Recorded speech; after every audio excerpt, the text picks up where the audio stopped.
Live from WSLS, this is 10 News at 11, working for you. Right now on 10 News at 11, the search for a missing man from North Carolina moves into our area. We will show you the key piece of evidence the police found to lead investigators to Danville. Plus, just 50 days until the November election, what will look different at the polls because of COVID-19? And a county in our area has the highest number of new cases when it comes to coronavirus, where that county is and the impact it's already having on the school system. Well, good evening. Tonight, a case of a missing North Carolina man crosses state lines, now moving into our area. Danville police are now involved after the Range Rover that William Andy Banks was meeting someone to sell in Raleigh was found abandoned in Danville. 10 News reporter Shane Dwyer is live tonight. He's right there at the Danville Police Department. And Shane, that car is one of the few clues that police have tonight. Yeah, John and Brittany, police really not sharing a whole lot of information. If they have other clues, they haven't let us know. Now, the Danville Police Department is just the assisting agency in this case. Raleigh is the lead, which means that Danville is really not able to give us a whole lot of information. But we do know tonight that Andy Banks is still missing, and his family is desperate to bring him home. Andy Banks' family is desperate to bring him home now after more than 2 days missing. Sitting down with our news partner in Raleigh, North Carolina, sharing what makes him the Andy they love. He never meets a stranger, and he really has a way with people that they gravitate towards him and they want to be around him. The Raleigh Police Union Facebook page shared this poster showing Andy and the Range Rover he was meeting someone to sell. His friends called police Saturday to report him missing after hours of trying to reach him. He was going to sell his vehicle at 2 p.m. in the Cameron Village area at the K&W parking lot, and I can see on his text messages that he last checked his phone at 1:42 p.m. And so that would have been right before 2 o'clock. The case broke Monday when police recovered the car somewhere in Danville, 90 minutes north of where he was supposed to be in Raleigh. A friend of Banks told our news partner the 39-year-old regularly sells cars on the side. This deal arranged on Craigslist, and clearly something's wrong. I don't know what the definition of missing is, but he would never go 6 or 7 hours without responding to me. Banks is about 6 feet tall and was last seen in shorts and a shirt with mountains on it. His family is holding out hopes someone will say something. We look forward to seeing you. I miss you, and we're going to do everything we can to bring you home. Banks' story is beginning to take off on social media. Of course, with that brings a lot of speculation, but his family tonight asking that people stay positive, stick to the facts, and continue sharing his story. Live in Danville, Shane Dwyer, 10 News, working for you. Well, we are learning about cases of COVID-19 in the classroom tonight, 2 in Roanoke County, 1 in Botetourt. Letters have been sent to parents of students at Lord Botetourt High School after a student tested positive. The school is not closing, but contact tracers are reaching out to other students who had contact. In Roanoke County, a student has tested positive at Cave Spring Middle School. The health department says no other students were at risk for exposure. Also in Roanoke County, a staff member at Penn Forest Elementary has tested positive. If you want to check your student's school for confirmed cases of the virus, we have a list ready for you. It's there right now on WSLS.com. Montgomery County now has the highest number of new COVID-19 cases in the Commonwealth. That surge in cases is having an effect on schools. School leaders there made the call to switch to online learning for 2 weeks. The chairperson of the Montgomery County School Board says the division had been working closely with New River Health District Director Noel Bissell to decide what's best for students. So Dr. Bissell still thought we'd probably be okay with 50% plan, but abundance of caution, she said, because the numbers are increasing and there's going to be a peak coming in the next 10 days, we should probably consider scaling back. 45% of cases in the New River Health District are in people ages 20 to 29, likely due to the return of students at Virginia Tech and Radford University. Well, meanwhile, dozens of fires continue to burn on the West Coast. You can see behind me a hazy road right there in Portland, Oregon, and that an interstate at that. And that's not far from early morning fog, but it's actually from the smoke there in the area. Connor Powell spoke with those who have survived the flames. President Trump stopping in California today as the West Coast is enduring one of the region's worst fire seasons in history. This is one of the biggest burns we've ever seen. Searches are ongoing for dozens of people missing in California, Oregon, and Washington. More than 24 fires are burning in California alone. And they're unpredictable. They really are a beast with their own identity. They move at their own whim. They're terrifying, and they move extremely quickly. Residents forced to flee their homes, many on a moment's notice. Thousands of structures have been destroyed since mid-August. The houses, I've been told, when the actual smoke clears and the damage can be seen, it's going to be devastating. Officials hope improved weather conditions over the next few days could help.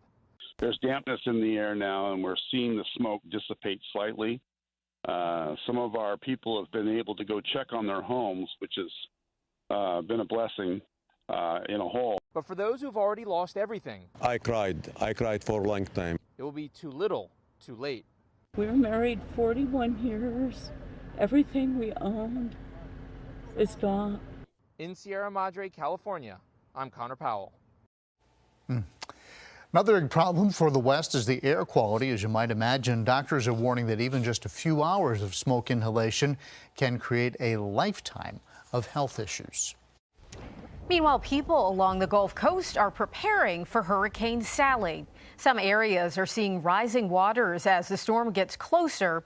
People are boarding up houses and filling sandbags in hopes of keeping floodwaters out. Mississippi has closed all casinos near the coast, forcing guests to leave early ahead of Sally. Chief Meteorologist Jeff Hanowitz joins us now. And Jeff, the amount of rain that we might see from this is still kind of up in the air, literally. It is. Yeah. It all depends on the path that the remnants of Sally eventually take. What I want to do is I want to show you what's going on in the tropics. And earlier today, we had 5 named storms in the Atlantic Basin. That's the first time that's happened in close to 50 years. Renee has fallen apart, so we're down to 4 named storms. Tropical Storm Vicky, Tropical Storm Teddy, Hurricane Paulette, and of course, the one that we are most concerned about, Hurricane Sally. Still with winds of 100 miles per hour, Category 2 hurricane, expected to make a landfall somewhere near Gulfport or Biloxi, Mississippi here tomorrow afternoon or tomorrow evening. Already the outer bands moving on shore across the panhandle of Florida near Tallahassee all the way to the west towards Mobile, seeing some rain right now. The rain is going to certainly overspread that region quite a bit here over the course of the next 24 to 36 hours. Expected to see perhaps over a foot of rain in and around Biloxi. Mobile could see anywhere between 6 and 8 inches of rain. Even Atlanta may see anywhere between 3 and 6 inches of rain as we get closer to home here. Parts of North Carolina just south towards Charlotte and Raleigh could see 3 to 6 inches of rain. For us here towards the highlands, I don't think we're going to see a whole lot. Probably less than 1/10 of an inch of rain from this remnant moisture, but then you head south of 460, southern parts of the NRV, also south side locations. Danville, Martinsville, Hillsville, Galax could see anywhere between 1/2 inch and 1.5 inches of rain. As we continue to track Sally alongside with you, if it moves farther to the north, it's certainly going to throw more moisture in our direction. That would mean heavy rain would be likely late Thursday night into midday Friday with localized flooding possible. But if this decides to go farther down to the south, drier air will push in, and that means lower rain chances and even warmer temperatures. So we're going to have to see how this all plays out here over the next couple of days. I think we're going to get an impact here. I just don't think it's going to be an enormous impact here. John. All right, thank you, Jeff. Meanwhile, a man with local ties is wanting to turn his grief into something he sees as good. Ryan Riley's cousin, Cassie Starr Peasy, was found murdered in Roanoke back on March 27th. While police are still investigating, he has decided to take action to honor her and all the other murder victims. He's asked City Council to support his idea of building a star trail and memorial garden. He's asking the city to commission local artists to design and create stars for each person murdered this year, 10 so far, and then display those stars throughout Roanoke, eventually moving them to a memorial garden. Know that they had a family that has lost a loved one, and that they have to grieve over this loss for the rest of their life. Senseless loss. Homicide is senseless, and it needs to stop. His idea would have the memorial be paid for with public and private funding from the city, local businesses, or grants. And Riley is hoping that these stars could help heal the community. The way you cast your vote this November will be a little different because of the pandemic. What election officials want you to know when it comes to absentee ballots and voting in person. WSLS 10 News, the proud winner of the 2020 Emmy Award for Best Newscast. If storms move through your neighborhood and you safely take a photo or video, feel free to share it with us. Open the Weather Authority app, click Pins on the bottom, then click Drop a Pin. You can upload your picture or video here. 50 days before election 2020, and both presidential campaigns are focused on the western wildfires. Alice Barr takes us to the campaign trail where both parties are taking different approaches to dealing with the disaster. With 50 days to go until Election Day, President Trump and Joe Biden both turning their attention to the deadly wildfires raging across the West. At the same time, the Gulf Coast is bracing for impact from another hurricane. Biden labeling the president a climate arsonist. Donald Trump's climate denial may not have caused these fires and record floods and record hurricanes, but if he gets a second term, these hellish events will continue to become more common, more devastating, and more deadly. President Trump in California today getting a briefing on the wildfires and blaming poor forest management. When you have years of leaves, dried leaves on the ground, it just sets it up. It's really a fuel for a fire. But experts say that's not enough. If we ignore that science and sort of put our head in the sand and think it's all about vegetation management, we're not going to succeed together protecting Californians. Okay. It'll start getting cooler. You just watch. I wish science agreed with you. Well, I don't think science knows, actually. At the same time, President Trump is drawing criticism for holding a large indoor rally overnight in Nevada with few masks, despite the state's ban on indoor gatherings of more than 50 people to slow the spread of coronavirus. Tell your governor to open up your state. The Trump campaign comparing the rally to racial justice protests and calling it a First Amendment right. Biden's running mate, Senator Kamala Harris, is set to tour wildfire damage tomorrow in her home state of California, while President Trump will hold a town hall with undecided voters in the must-win state of Pennsylvania. In Washington, Alice Barr, NBC News. All right, thank you, Alice. Meanwhile, Roanoke City election officials are hard at work to start mail-in voting and early voting this week. This year, more people will be voting by mail than ever before at this point in 2016. Roanoke's elections office had 500 applications for absentee voting. Now it's 9,000. They've had to hire more workers on the front end because of the changes, not just on mail-in voting, but also in-person voting. Well, we have taken enormous measures. We've been very thoughtful. We've consulted with an awful lot of people who are experts and to ensure that people can vote safely.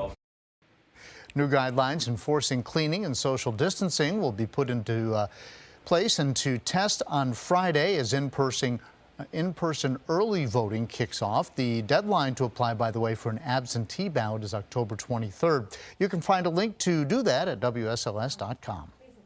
Your local weather authority, always watching and tracking for you from the JES Weather Center. Across the regional view, you'll notice that it's pretty quiet for us. Still have a couple of leftover showers towards South Carolina, but that's where the front is that impacted us earlier today. The front has shifted well down to the south of us. High pressure is building in, and that will be our main dominant weather feature for about the next day and a half to 2 days. So future trackers showing any clouds around tonight will start to scour out. I think tomorrow may see a few clouds in the mountains. Otherwise, it looks like starting out the day mostly sunny. Bright blue skies will abound for us at dinner time tomorrow.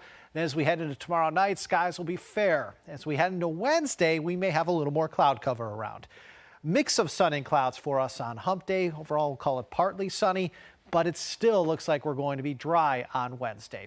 Wednesday, going to have more sun than clouds. Just know that Wednesday is probably going to have a little more cloud cover than what we're going to have outside tomorrow. All right, let's head into the tropics. This, of course, is Hurricane Sally. Sally intensified quickly this morning and has continued to look very healthy, unfortunately, on the satellite. It is a concentric storm. It does not yet have an eye, but it is a Category 2 hurricane with winds of 100 miles per hour. We do have hurricane warnings from Grand Isle, Louisiana, over towards the panhandle of Florida. This includes some large metropolitan areas, including New Orleans and Lake Pontchartrain. Also includes Biloxi and Gulfport, Mississippi. Also includes Mobile, Alabama. Looks like it will likely make a landfall tomorrow late in the day or tomorrow night somewhere near Gulfport or Biloxi, Mississippi. Now, as far as what we're looking at as far as movement is concerned, west-northwest at 3 miles per hour. So this thing is not moving all that quickly. The official track from the National Hurricane Center has it becoming just a remnant low over the Greenville-Spartanburg area of South Carolina as we head into Friday. It's going to be close enough to us where I do believe it's going to bring us some rain, but the heaviest rain as it gets closer to the mid-Atlantic will probably be towards the Carolinas. We're going to be on the northern edge. Looks like areas south of 460 could see a half an inch to maybe an inch and a half of rain. Farther north towards the highlands, you may not see much of anything at all, but that all is dependent upon the track this eventually takes. So please, I urge you to stay tuned to your local weather authority. 58 right now in Hot Springs, 65 Lynchburg, 66 Danville, 62 Blacksburg, and 61 in Hillsville and Galax. Today was warm. It was humid initially, and then the dew point started to drop behind that cold front. Beginning tomorrow and lasting for about 10 to 12 days, temperatures are going to be at or below normal. We're looking at below normal temperatures through at least September the 23rd, and highs this weekend, by the way, 60s and 70s with lows in the 40s and 50s. Very, very comfortable outside for us Tuesday and Wednesday. Behind that front that moved through here today, we're going to have those dew points falling. Now, when that tropical moisture gets closer to us late Thursday night, and at least part of the day Friday, the muggies return.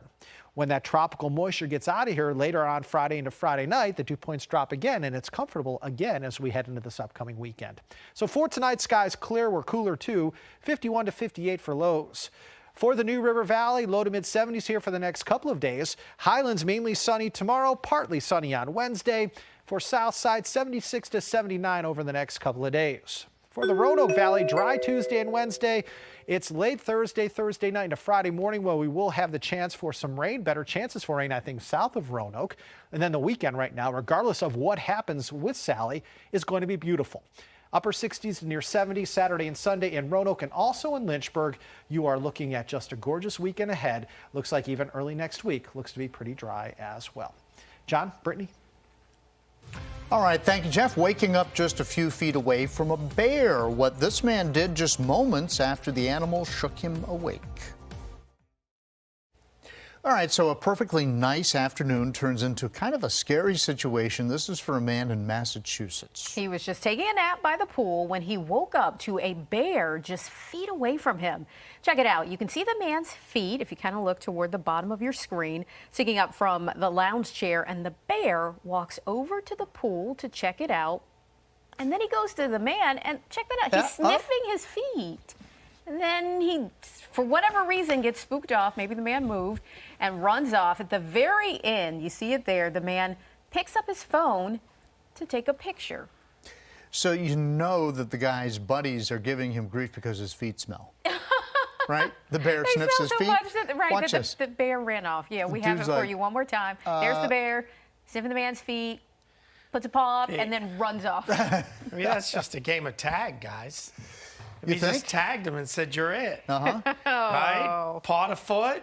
So now the guy has to chase the bear. He has to get up and chase the bear. Right. I'm not saying he should chase the bear, but okay. Liberty settles on a starting quarterback as their opener approaches this weekend, and Washington basks in the glow of an opening game victory. Sports is next.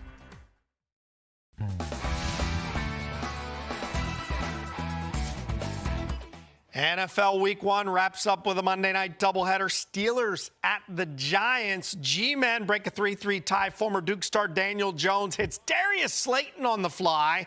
41-yard strike, 10-3 Giants. 10-9 Giants late second. Some guy named Ben Roethlisberger is back from his elbow surgery. He was cool, calm, and collected in the 2-minute drill, finding James Washington over the middle, and Washington would not be stopped until he crossed to Delaware. Steelers touchdown for the lead. They never look back. Pittsburgh opens up with a 26-16 victory. Denver jumped out to an early lead. Tennessee has responded 7-7 as they approach halftime in the second half of that doubleheader.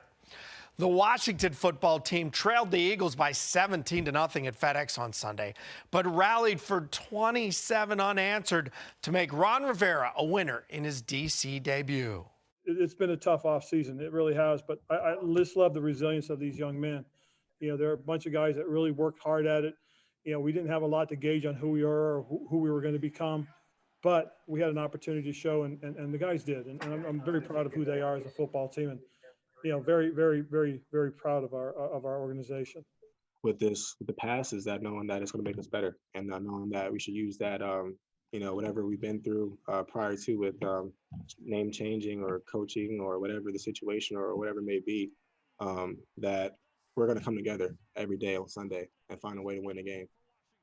Indeed, they did. Washington's defense recorded 8 sacks and a pair of interceptions in dominating the line of scrimmage in the win. Their next opponent at Arizona, the Cardinals shocked the 49ers 24-20. It wasn't even close. Virginia Tech head coach Justin Fuente regarding the postponement of the UVA matchup coming up on Saturday. In his first press conference since the news over the weekend, Fuente said the common belief is that the increase in numbers wasn't related to any big party or mass gathering, but simply the health and safety of the student athletes has been and remains the priority. Coach Fuente said he personally called UVA coach Bronco Mendenhall to give him the news and discuss the situation. Our kids were incredibly disappointed. I know they and I probably have taken quite a bit of flack from it, but the bottom line is it was the absolute right call. Dr. Rogers understood and looked at the numbers and knew that it just was not safe to put that small a number of kids out there on the field. There's certainly empathy there that we all understand what we're all going through, but I wanted to just make sure he knew that, you know, what was happening and why it was happening from me, not from somebody else. The Hokies have halted practices for 4 days. They'll continue to assess what practice will look like once the affected players are allowed to return. And Hokies redshirt junior defensive back Devin Hunter arrested on Sunday, charged with strangling another to cause wound or injury and simple assault against a family member. Hunter has been suspended indefinitely from all Virginia Tech football team activities effective immediately for not upholding the high standards for student athletes. He was an expected starter as safety this fall. Virginia Tech enters game week, or I should say Liberty enters game week with Western Kentucky by naming Auburn transfer Malik Willis as their starting quarterback. Willis wins the initial battle with Maine grad transfer Chris Ferguson. He's the first quarterback not named Buckshot to start a game for the Flames in 43 games. Got some news and notes for you. NHL, well, we'll start with golf. Coverage of the Golf Channel NBC Sports coming later this week, beginning on Thursday. The Stars have advanced to the Stanley Cup Finals, and John Carlin will be interested tomorrow night because the Heat and Celtics Game 1 of the Eastern Conference Finals. Back to you guys. All right. Go Celts. Jimmy Fallon coming up next. Have a great night.